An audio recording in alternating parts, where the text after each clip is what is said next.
Bonjour à nos auditeurs, on se retrouve pour ce premier podcast du groupe de réflexion politique à venir. Notre objectif, penser la politique pour construire l'avenir. Notre invité aujourd'hui est Pierre Valentin, l'auteur d'une note sur le phénomène woke pour la Fondapol. Bonjour Pierre Valentin et bonjour à nos auditeurs. Bonjour à vous, merci. Merci d'avoir accepté d'être le premier invité de Politique à venir. Est-ce que vous pouvez justement nous détailler votre parcours ? Alors moi, j'ai essentiellement grandi au Royaume-Uni et du coup, j'ai fini par faire ma licence de philosophie de politique à Exeter, donc en Cornouailles, c'est dans le sud-ouest de l'Angleterre. Et, euh, et je pense que c'est là notamment où j'étais assez confronté à cette idéologie, sans doute un peu avant les Français, parce que c'est beaucoup plus présent dans le monde anglo-saxon que dans le monde français. C'est-à-dire qu'ils ont quelques années d'avance, entre guillemets, sur nous. Et j'ai fait ensuite une année à Munich, une année de césure, enfin une licence en 4 ans, etc., avec une année à Munich. Ensuite, j'ai fait une année de césure pour faire des stages, et notamment, c'est là où j'ai travaillé pour la Fondation pour l'innovation politique. Et là, actuellement, je suis en master 1 de sciences politiques à Paris. Aujourd'hui, le wokisme est un mot qui fleurit de plus en plus dans la presse et utilisé par les politiques et intellectuels. Est-ce que vous pouvez justement nous donner votre définition de l'idéologie woke ? Oui, c'est une très bonne question. Les deux reproches qu'on fait souvent aux gens comme moi qui parlent de wokisme, c'est d'utiliser un terme qu'auraient inventé les détracteurs du wokisme et ensuite d'utiliser un terme qui ne veut rien dire. C'est deux critiques qui sont fausses parce que c'est initialement une auto-revendication, c'est-à-dire que ça part de la communauté afro-américaine avec le hashtag I stay woke, je reste conscientisé, je reste éveillé aux discriminations. D'ailleurs, ils font un documentaire Black Lives Matter en 2016 qui s'intitule I stay woke. Donc c'est vraiment le terme a été une auto-revendication et donc forcément positive.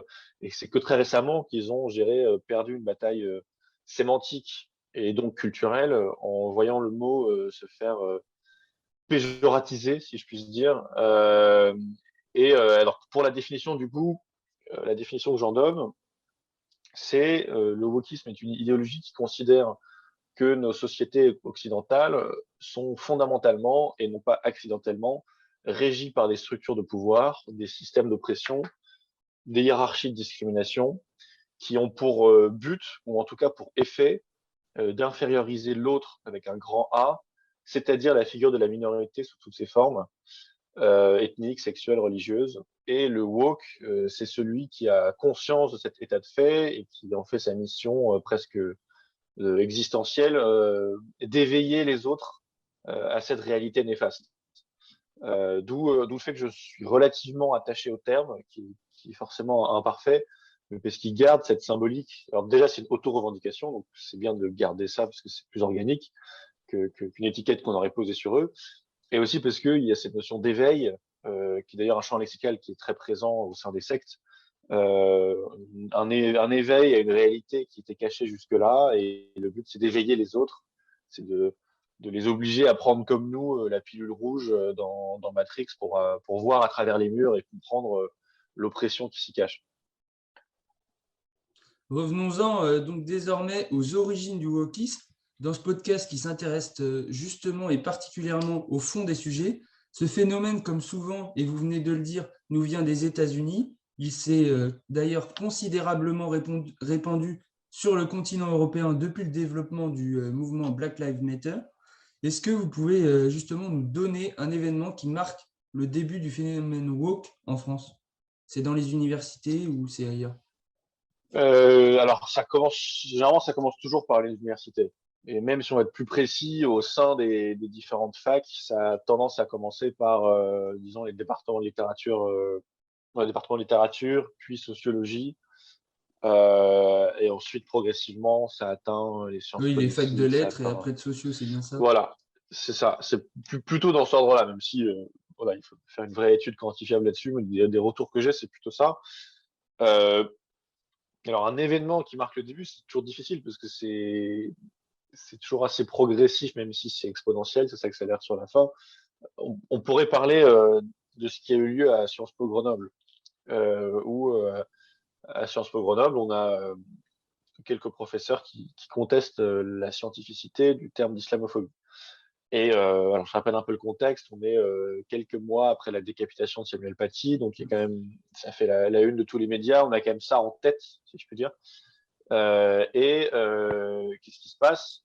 Il y a des élèves qui jugent bon de placarder sur le mur, pardon, qui jugent bon de placarder sur le mur des affiches avec le nom de ces professeurs et l'accusation d'islamophobie. Donc, quand on fait ça dans ce L'objectif, c'est de faire de contexte-là, la délation, c'est bien ça, hein. voilà, et en disant que l'intention est claire, ou en tout cas que le risque est assumé. Et d'ailleurs, les professeurs se terminent sous protection policière. Et ce qui est bien avec cet exemple, c'est que ça fait plusieurs mois que j'en parle maintenant dans différents entretiens. Et à chaque fois, je pourrais rajouter une nouvelle chose, parce qu'il y a des rebondissements tout le temps. Ce qui s'est passé ensuite, c'est que les élèves ont été convoqués, ils n'ont rien eu. Ils ont été relaxés par l'administration. Et à l'inverse, parce que Klaus Kinsler, qui est un des deux professeurs, s'en est ému, disons, dans la presse, sa direction l'a tout simplement, alors je sais pas quel est le terme bureaucratique exact, mais suspendu, disons. Euh, et, euh, et Pour donc pas dire là, on voit exclu. bien. Voilà, exactement. Et on voit bien l'administration, la lâcheté d'une administration, le rapport de délation, le rapport à la meute, donc, le fait que ça parte du bas, le, le fait qu'en fait, le pire péché, c'est d'insulter l'autre avec un grand A, comme je le disais en définition. Et donc, si on juge que quelqu'un a insulté les musulmans d'une manière ou d'une autre, il peut risquer sa vie et finalement, c'est moins grave que le fait d'avoir insulté les musulmans. Je citerai juste là-dessus le compte satirique Titania McGrath, que j'aime beaucoup sur Twitter. Pour ceux qui voudraient chercher, c'est MCGRATH. Et elle avait fait un tweet en disant on dira ce qu'on voudra sur l'État islamique, mais au moins ils sont pas islamophobes. Et ça résume bien cette mentalité finalement. C'est-à-dire que le pire péché serait d'être islamophobe, et si on est l'État islamique, bon bah soit, mais au moins on n'est pas islamophobe. Voilà. On passe désormais à un autre angle de cette interview. Nous sommes plusieurs à Politique Avenir à s'interroger sur l'une des possibles conséquences du wokisme et Nicolas aimerait savoir si le wokisme est selon vous l'aboutissement logique de la philosophie libérale. Ah, c'est une très bonne question.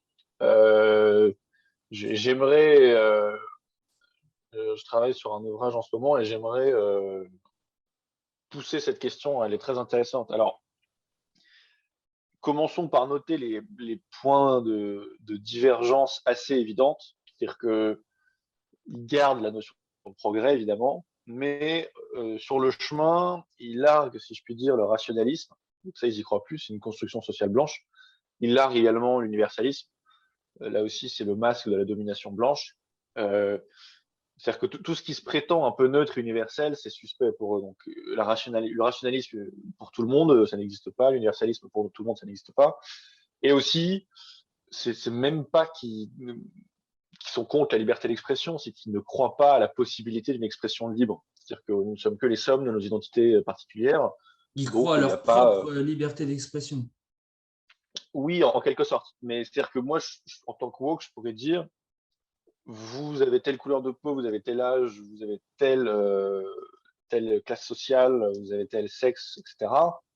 Je pourrais d'avance deviner ce que vous allez dire ou ne pas dire. En tout cas, c'est leur vision. Donc, il y a pas, la liberté d'expression n'a pas d'intérêt, en fait, parce qu'on sait d'avance ce que les gens vont dire. Il ne faut pas se laisser surprendre. Donc voilà, rationalisme, universalisme, liberté d'expression sont des grands points de clivage avec la pensée libérale classique, disons. Maintenant, il faut noter plusieurs choses. C'est que, premièrement, les points d'entente sont bien plus grands qu'on devait bien le dire, et que notamment une continuité, alors paradoxale certes, mais continuité néanmoins, fondamentale, c'est la notion de liberté négative. C'est-à-dire que dans le monde prémoderne, la liberté est positive, c'est-à-dire que c'est le fait de pouvoir librement adhérer au bien. Et là, la définition change avec le libéralisme pour bien aller avec la neutralité libérale de l'État. C'est parfois, ça, disons, le principe de non-nuisance de John Stuart Mill s'en rapproche un peu, mais c'est l'article 4, je crois, de la déclaration de 89, qui est de dire, en gros, la liberté des uns s'arrête là où commence celle des autres, et En gros, disons une absence de contrainte. On retrouve cette définition explicitement chez Hobbes. On retrouve le principe de non-nuisance chez John Stuart Mill.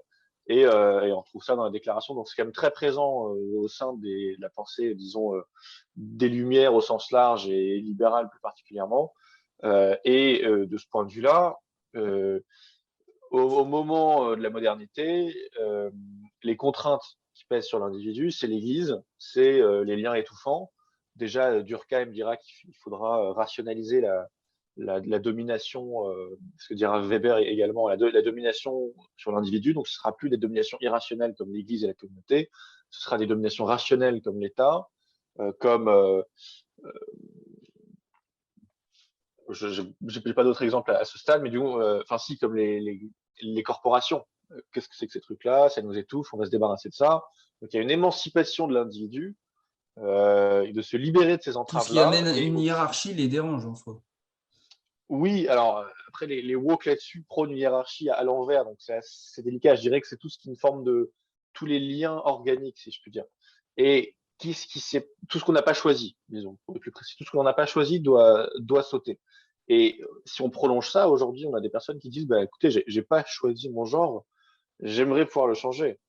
Et même la notion, je dirais, d'autodétermination de soi, qui est très présent au sein des Lumières, bon, face au mouvement transgenre, quels arguments peuvent-ils avoir? C'est des gens qui cherchent à s'autodéterminer. Et d'ailleurs, je constate quand même que dans nombre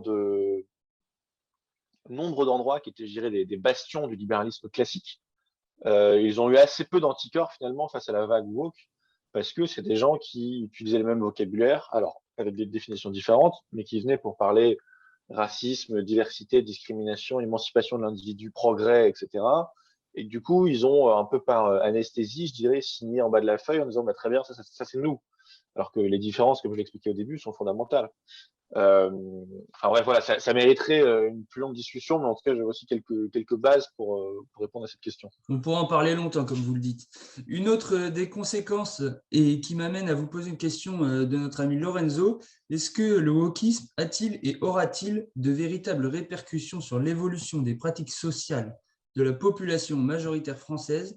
On précise à nos auditeurs ici que l'on exclut bien évidemment de cette question les Français des villes idéologiquement proches de ce mouvement.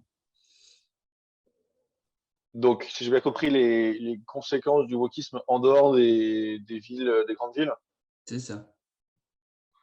D'accord. Alors, déjà, ce qu'il faut noter, c'est que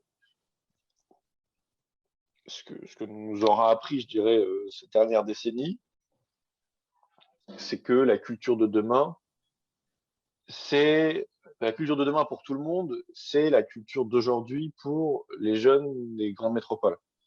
Parce qu'ensuite, c'est eux qui vont devenir députés, c'est eux qui vont devenir journalistes, c'est eux qui vont se lancer en politique, qui vont rentrer dans les think tanks, qui vont faire de la publicité, qui vont rentrer dans les départements de ressources humaines, par exemple les grandes entreprises, et qui vont ensuite faire des séances de déblanchisation, comme on l'a vu en Amérique chez Coca-Cola, en interne, pour apprendre leurs employés à être moins blancs. Donc, très concrètement, dire que poser cette question en excluant les grandes villes, ça ne peut pas marcher parce que les grandes villes vont ensuite, si je peux dire, coloniser idéologiquement tout le reste. C'est ce qui a eu lieu. Aujourd'hui, on constate que je dirais la France rurale, ou même à la rigueur périurbaine, n'a pas vraiment d'influence culturelle. C'est pour ça que le mouvement des Gilets jaunes a été si stupéfiant. C'est que là, il y avait une forme de réel impact, de réelle influence d'une France qui d'habitude n'en avait jamais. Donc, du coup, voilà, l'élite de demain, c'est ces jeunes des grandes villes. Et donc, par rapport aux influences, évidemment que le wokisme est très minoritaire en France. Si on fait un référendum, on gagne, si je puis dire. Euh, mais, euh, mais si dans votre entreprise, votre community manager communique en écriture inclusive, si dans votre entreprise, le directeur des ressources humaines vous impose des séances de déblanchisation, euh, si vous n'avez plus le droit, parce que je vois ça, on me raconte beaucoup ça dans le monde de l'entreprise, des hommes qui du coup refusent en fait de prendre l'ascenseur avec des femmes par peur de se faire accuser ensuite plus tard. Si que sais-je, si vos enfants en fait sont éduqués avec des manuels scolaires au sein duquel se glisse la théorie critique de la race, qui est une des branches très populaires du wokisme en Amérique. Si vos députés votent certaines lois, c'est-à-dire que voilà, ça peut être majoritaire ou pas, si vous êtes pris par le haut, si je peux dire, ça va vous dégouliner dessus, c'est-à-dire que ça va vous tomber dessus par ruissellement. Est-ce qu'on peut dire qu'aujourd'hui, nos entreprises et surtout les grandes entreprises sont obligées de se plier à ce mouvement et se retrouvent parfois justement sous l'influence des wokistes? C'est une très bonne question. Disons il y a plusieurs choses. Alors, aux États-Unis, complètement. C'est-à-dire qu'aux États-Unis, vous avez George Floyd en juin 2020, et derrière, vous avez Lego qui annonce arrêter de faire de la publicité pour ses policiers dans ses boîtes de Lego. Vous avez les exemples comme ça, je les avais d'ailleurs tous notés dans la note, dans le second volume, pour ceux qui veulent. Et, euh, et, et donc, vous avez une sorte d'unanimisme entrepreneurial qui se déclenche très vite. Alors, en France, c'est pas tout à fait pareil. Et c'est pas facile même de voir l'évolution de la chose. Alors, je, je, je parle un peu avec des gens qui font ça. Ce Il y qui a est deux flagrant, choses. Il y c'est a quand même la présence de l'écriture inclusive dans de nombreux documents désormais de ressources humaines ou autres. absolument. Et d'ailleurs, même on aperçoit, en tout cas moi, dans le métro parisien, beaucoup de publicités en écriture inclusive, ce qui était déjà impensable il y a 9 mois, disons. Euh, et la publicité aujourd'hui fait le monde, donc de ce point de vue-là, il y a une réelle influence. Maintenant, les entreprises franco-françaises sont assez épargnées. Les filiales françaises d'entreprises américaines ne sont pas épargnées du tout. Elles reçoivent des textes, des ordres, si je puis dire, d'en haut, des États-Unis. Et ensuite, les multinationales françaises sont assez peu épargnées également. C'est-à-dire qu'en gros, tout ce qui a vocation à sortir de l'hexagone est assez influencé par ça. Euh, Maintenant, il y avait un sondage intéressant réalisé pour Havas qui montrait que, disons que la grille de lecture raciale perçait difficilement dans les entreprises françaises. Donc le côté théorie critique de la race, ça ne nous parle pas tant que ça. Et sur la laïcité également, de ce qu'on m'a dit, la laïcité à la française, c'est-à-dire voilà, gardez votre religion chez vous et pas une certaine discrétion dans le monde entrepreneurial et pas de. Lorsque vous représentez publiquement l'entreprise, vous ne pouvez pas avoir un voile, par exemple. Ça, c'est assez partagé. Et là, par contre, où ça avance vite, c'est sur les notions de genre et sur tout ce qui est un peu, disons, de l'ordre de MeToo et la relation homme-femme. Là, il y a une vraie influence du wokisme qui pénètre globalement dans le monde entrepreneurial français. Donc voilà, c'est pas facile de vous donner une réponse parce que c'est difficile de sonder, je dirais, le monde entrepreneurial et lui-même se pose des questions, évolue, est craintif. À voir. Et pour en revenir notamment sur l'influence au sein des universités, vous êtes comme moi étudiant en master, on peut dire maintenant que rares sont les profs à ne pas écrire un mail en écriture inclusive. Oui, oui, ce qui est bien avec l'écriture inclusive, c'est que ça, contrairement à d'autres choses qui sont beaucoup plus difficilement quantifiables, c'est que là, on a enfin un marqueur, c'est-à-dire ça se veut comme un marqueur extérieur, C'est visible. une forme voilà, de signalement de vertu, si je puis dire, qui, du coup, est quantifiable. Donc, on peut voir la progression du wokisme, notamment à travers la progression de l'écriture inclusive. Euh, et, euh, et donc, de ce point de vue-là, en effet, on voit que ça progresse vite, on voit que assez peu de gens, finalement, ont des arguments contre. Et donc, du coup, comme un couteau chaud dans du beurre, ça avance, ça progresse. Euh, alors, il y a un an, il y avait un sondage IFOP. J'aimerais bien qu'on le refasse aujourd'hui d'ailleurs pour avoir des résultats. Ça a dû beaucoup évoluer, qui montrait que, en gros, 13% des Français adhéraient à l'usage de l'écriture inclusive.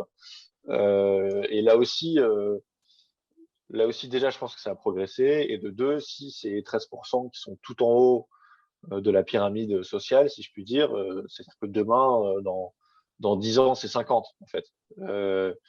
Et ce qui est intéressant, c'est qu'on voit vraiment l'aspect signalement de C'est une vertu. vraie Il y a beaucoup de évolution, comme vous mails, le dites.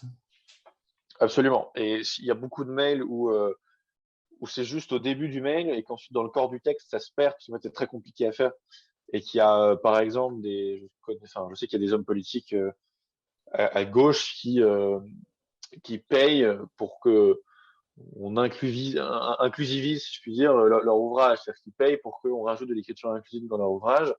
Et que, d'ailleurs, il n'y a même pas, en fait, disons, de manière unifiée pour le faire en inclusif, parce que les gens ne sont pas d'accord entre eux sur où est-ce qu'on met le point médian, à quel moment, etc. Et on voit aussi ce phénomène, je dirais, de ringardisation inévitable, parce que en Suisse, déjà, il y a pas mal de jeunes qui ont théorisé l'écriture inclusive pour les non-binaires, donc étudiante.e.s.x pour inclure les non-binaires.